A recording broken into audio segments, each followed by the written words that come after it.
Pastor David Po-Yong Cho. Deus é nossa fonte de recursos. Ao tornarmos cristãos, não somente precisamos educar nossa vida de pensamentos, através do pensar positivamente, do pensar em termos de milagres e de desenvolver uma orientação ao êxito, mas também precisamos estar cônscios de nossa fonte de poder e capacitação. Em 1958, comecei minha primeira obra de evangelização na pior e mais pobre zona de nossa cidade. Eu não tinha nem o treinamento, nem a capacitação para esse tipo de ministério. Em menos de 3 meses, meus sermões tinham se acabado e eu não tinha sobre o que pregar. Você pode dizer facilmente que, tratando de você, simplesmente sairia e contaria a história da salvação. Mas não se pode falar somente de salvação noite e dia. Para fazer um único sermão, eu precisava toda semana lendo a Bíblia, do Gênesis ao Apocalipse, consultando uma pilha de comentários bíblicos, mas não conseguia preparar nenhum sermão que valesse o nome. Esse problema fez-me sentir que não tinha sido chamado para o ministério. Os pobres de meu bairro não estavam muito preocupados com o céu ou com o inferno. Viviam procurando subsistir e sua preocupação e angústia era a sobrevivência. Não tinha tempo para pensar no futuro. Aonde quer que eu fosse, pediam-me arroz, roupas ou algum dinheiro para construir uma cabana para se abrigarem. Mas eu não estava em melhores condições do que eles, e também vivia em uma cabana. Vestia-me muito humildemente e muitas vezes passava sem alimento. Não tinha para oferecer-lhes.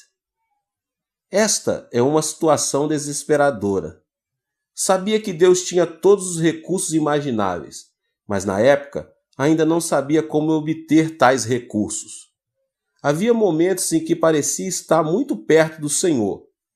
Era como se o estivesse tocando. No dia seguinte, sentia-me completamente desamparado. Muitas vezes sentia-me muito confuso e perguntava-me se realmente estava vivendo a vida do Espírito. Dizia muitas vezes: ó Senhor, sei que estou em Cristo Jesus. Mas no final de um dia difícil, ao tentar orar, descobria que estava completamente fora do contato com Ele. De modo que eu dizia: Pai, estou confuso. Estou tantas vezes dentro e fora da tua pessoa que não sei conservar-te sempre comigo. Foi então que comecei minhas lutas a fim de encontrar a presença permanente de Deus. Os orientais, particularmente, requerem sua fé religiosa o reconhecer a habitação, o endereço de Deus que o adora. A maior parte dos orientais crescem sob a influência da adoração paga e precisam da localidade, do endereço de seu Deus, a fim de ir adorá-lo. Quando eu era pagão e necessitava encontrar com Deus, eu ia a um templo dedicado a Ele e me ajoelhava perante sua imagem e dirigia-me a Ele pessoalmente. No paganismo, a pessoa tem de saber o endereço de seus deuses. Mas ao entrar para o cristianismo, não pude localizar o endereço do nosso Deus. Isso sempre me trazia dificuldades ao coração. Na oração do Pai Nosso sempre dizemos: Pai nosso que estás no céu. Pensava eu, onde é o céu? Bem, uma vez que a terra é redonda, para os que vivem no lado de cima, os céus está acima deles. Mas para que os que estão do lado de baixo, o céu deve ficar abaixo deles. Por isso, sempre que mencionamos Pai nosso que estás nos céus, eu ficava confuso. Pai, onde estás? Perguntava. Estás aí? Aqui? Onde? Pai, por favor, dá-me teu endereço. Portanto, quando os orientais vêm para o cristianismo, Tem uma luta real, pois não conseguem encontrar o endereço de Deus. Muitos vinham a mim perguntando: Pastor David Cho, dá-nos pelo menos uma visão geral, ou até mesmo uma imagem de quem nos dirigir. O Senhor pede que acreditamos em um Deus, mas onde está Ele? Na primeira parte de meu ministério, respondia-lhes: simplesmente falem com o Pai Celestial. Não sei o seu endereço nem localidade. Às vezes ele vem a mim e outras vezes não. Clamava a ele muitas vezes, mas não podia continuar esse tipo de pregação. Precisava ter o endereço definido, de modo que comecei a procurar o endereço do nosso Deus. Em minha imaginação, cheguei a Adão e disse: Senhor Adão, tenho certeza de que é o nosso primeiro pai. Sei que o Senhor tem um endereço. Por favor, dê-me o endereço de nosso Pai Celestial. Então ele me diria com bastante alegria: bem, ele mora no Jardim do Éden. Se você for lá, encontrará a localidade do Pai. Quando o Senhor caiu da graça, perguntei: foi tirado do Jardim do Éden.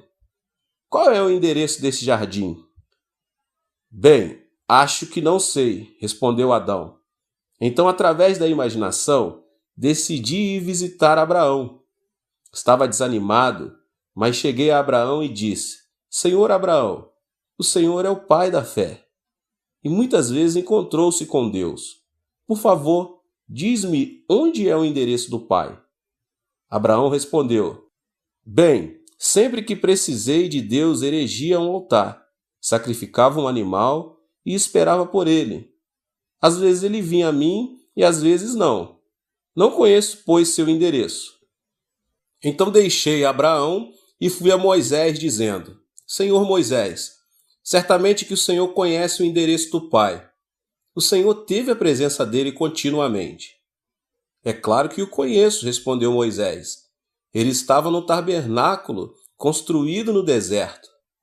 De dia ele se encontrava na coluna de nuvem e de noite ele estava na coluna de fogo. Vá lá e encontrará Deus. É lá que ele mora. Mas disse eu: quando os israelitas entraram em Canaã, o tabernáculo do deserto desapareceu. Onde está esse tabernáculo hoje? Não sei, respondeu Moisés. Novamente desanimado, cheguei ao rei Salomão e disse: Rei Salomão, o Senhor construiu um templo magnífico com pedras e granitos coloridos. Tem um endereço de Deus agora? É claro, Deus habita no maravilhoso templo de Salomão, disse-me ele. Quando uma maldição ou uma doença se espalhava por meu país, o povo orava ao Deus que estava no templo, e Deus os ouvia e respondia às suas orações. Onde está o templo? Perguntei. Bem, sinto muito, retorquiu Salomão. Esse templo foi destruído 600 anos antes de Cristo pelos babilônicos. Não temos o endereço desse templo hoje. Então fui a João Batista e disse: Senhor João Batista, certamente o Senhor sabe o endereço de Deus. Sim, respondeu João. Vá ao Cordeiro de Deus que tira o pecado do mundo, Jesus Cristo. Ele é o endereço de Deus. De modo que em minha viagem à procura do endereço de Deus cheguei a Jesus. Certamente que em Jesus encontraria Deus. Mediante Jesus, Deus falou. E, através de seu único Filho, realizou milagres. Onde quer que Jesus habitasse, ali Deus também habitava. Meu coração se regozijou ao encontrar o endereço de Deus. Entretanto, ainda tinha uma pergunta. Jesus morreu, ressurgiu e subiu aos céus. Mas onde é o endereço de Jesus Cristo? Uma vez mais, voltei ao ponto de partida e perguntei: Jesus, onde está o Senhor? Não tenho seu endereço e não posso dizer a meu povo onde o Senhor habita. Então me veio a resposta. Jesus disse: morri e ressuscitei. Enviei o Espírito Santo a cada um de meus seguidores. Disse-lhes que jamais os deixaria órfãos. Disse-lhes que oraria ao Pai e que ele lhes mandaria o Espírito Santo e que nesse dia vocês saberiam que eu estou no Pai e o Pai em mim e eu estou em vocês e vocês estão em mim. Gradativamente comecei a ver que através do Espírito Santo, Deus Pai e Deus Filho habitavam dentro de mim. Li em 2 Coríntios que Deus nos selou e enviou o seu Espírito Santo para dentro de nosso coração. Encontrei o endereço de Deus. Descobri que seu endereço é o meu endereço. Então saí aos meus cristãos e comecei a pregar com audácia. Podemos encontrar a localidade de Deus. Agora descobri seu endereço. Seu endereço é o meu endereço. Ele habita em mim com todo o poder e autoridade. Através do Espírito Santo, Deus Pai e Filho habitam em mim e vão comigo aonde quer que eu vá. Ele também mora dentro de vocês. O endereço dele é o seu endereço. Se vocês ficarem em casa, ele estará lá. Se forem para o trabalho, ele estará lá. Se seu trabalho for na cozinha, ele está lá. Deus habita em seu coração e seus recursos estão dentro de vocês. Irmãos, continuava eu, não tenho prata nem ouro, não tenho alimento, nem arroz, nem roupa, mas tenho algo a oferecer-lhes. Deus habita dentro de vocês. Aqueles que não possuem Deus em seu coração, venham a Jesus Cristo, recebam-no como seu Salvador pessoal e Criador do céu e da terra, e todos os seus recursos habitará em seu coração. Ele satisfará a todas as suas necessidades. Ao ouvir esta mensagem, eles começaram a desenvolver sua fé. Este foi o ponto de partida de meu ministério e o fundamento sólido de minha vida de pregação. Até essa época, estava tentando encontrar Deus indo de um lugar para o outro. Quando evangelistas famosos vinham à minha cidade, corria para ouvi-los a fim de encontrar Deus. Às vezes ia orar em uma montanha ou em um vale. Procurei Deus em toda parte, mas depois de encontrar a verdade, não mais vaguei. Tinha encontrado o endereço e a morada de Deus. Digo a meu povo, Deus não está longe. Ele não é um Deus de 2000 anos atrás e também não é somente o Deus do futuro. O seu Deus habita em vocês, com todos os seus recursos, poder e autoridade. O endereço dele é o seu coração. Por isso vocês podem falar com ele e orar a ele todos os dias e a qualquer hora. Podem tocá-lo e receber seus recursos mediante a oração e a fé. Quando vocês clamam em alta voz, Deus ouve. Quando falam suavemente, Deus ouve. Quando meditam, Deus ouve, pois mora dentro de vocês e pode suprir todas as suas necessidades. Depois da Guerra Coreana, quando os missionários saíram para trabalhar para o Senhor, assisti a muitas reuniões de missa. A maioria dos ministros coreanos tinha todo tipo de projetos diferentes. Queriam construir igrejas, levantar institutos bíblicos. Discutiam muito a maneira de solucionar seus próprios problemas, mas nem bem começavam a falar de finanças. Diziam: para tal coisa será melhor que venha um missionário que se encarregue disso. Para eles, os missionários não passavam de financistas. Senti muita pena e disse-lhes: irmãos, por que vocês sempre se voltam para os missionários? Eles responderam: porque Deus sempre nos envia dinheiro através dos missionários e não através de nós mesmos. Entretanto, desde o dia em que me formei no Instituto Bíblico, decidi fazer de Deus minha fonte única. Descobri que Deus habitava em meu coração, com todos os recursos necessários. Descobri a maneira de receber os recursos de Deus e, através de 20 anos de ministério, jamais dependi de nenhuma outra pessoa.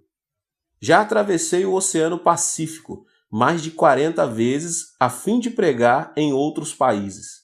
Nunca pedi nenhum centavo de igreja alguma. Gostaria de expressar meu agradecimento pelo envio de missionários à Coreia, mas jamais pedi ajuda financeira de igrejas fora de meu país. Sempre dependia de Deus e em todos os transes ele supriu as minhas necessidades. Na construção da igreja, no envio de missionários de nossa igreja a outros países, na construção do Instituto Bíblico. Neste instante, estamos construindo nosso novo Instituto Bíblico das Igrejas, Assembleias de Deus Coreanas, e minha igreja está contribuindo com $500 mil. Deus, deveras, sempre supre todas as necessidades. Desejo imprimir em seu coração o fato de que você possui os recursos de que precisa dentro de você neste instante. Não amanhã, não ontem, mas neste instante. Você possui Deus habitando dentro de você. Deus não está dormindo dentro de você. Deus não vem só para acampar-se e passar férias. Deus está aí para operar a salvação. Ele jamais opera a não ser mediante sua visão, sua fé. Você é o canal.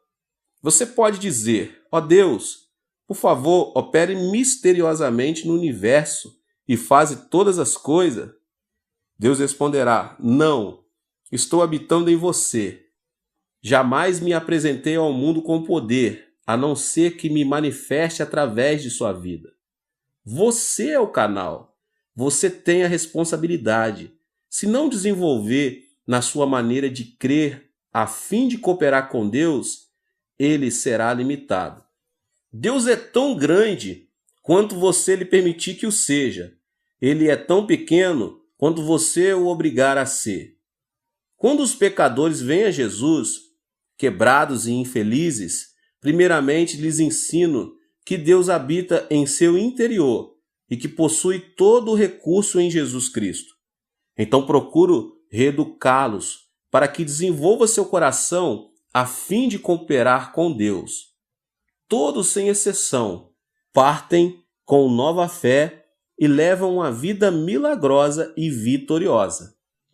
Como é que este povo, se todos fossem realmente pobres e cheios de fracasso, pôde dar mais de $20 milhões à sua igreja de 1969 a 1977? Todos os anos damos cabos de nossos projetos que geralmente custam de $1,5 milhão a $2 milhões. Estes membros podem dar porque foram enriquecidos e são sucessos tremendos porque sabem como obter o recurso da fonte. Mas primeiro devem ser limpos dos pecados da carne. A maioria das pessoas luta com 4 pecados da carne, pecados estes que devem ser vencidos antes que o cristão possa operar ativamente com Deus. Se não se livrar destes pecados, seus canais serão tão entupidos que Deus não terá oportunidade de fluir através deles. Descobri esses pecados durante meus 20 anos de aconselhamento. Na próxima mensagem nós vamos estar falando sobre esses pecados, nós vamos estar falando, dando continuidade a essa palavra. Se inscreva aqui no canal, Deus te abençoe e que você deixe o seu like e compartilhe com as pessoas que você mais ama. Até o próximo vídeo. Seja membro do canal Vinícius Siqueira e obtenha benefícios que só os membros têm. Então, você que já é inscrito no canal e ativou o sininho das notificações, logo você vê o botão Seja Membro, clique nele e obtenha os benefícios. E o primeiro benefício é que você tem uma mensagem destacada. Quando você faz um comentário aqui no canal, você tem um destaque na sua mensagem. E isso é muito importante porque você mostra para os outros que você apoia este canal. E outro benefício que você tem é que você pode compartilhar os devocionais diários, que são 365 devocionais, que são postados todos os dias aqui no canal. Existe um grupo específico e a pessoa recebe um link que é direcionado para o grupo. E nesse grupo você tem todos os devocionais de todos os dias do mês, que você recebe logo pela manhã, e você tem o benefício de compartilhar esses devocionais com os seus contatos. Esse benefício é apenas para os membros. No YouTube não tem como compartilhar os devocionais, apenas ler na comunidade do YouTube, mas quem é membro tem o benefício de compartilhar com todos os seus contatos e as suas redes sociais. Seja membro!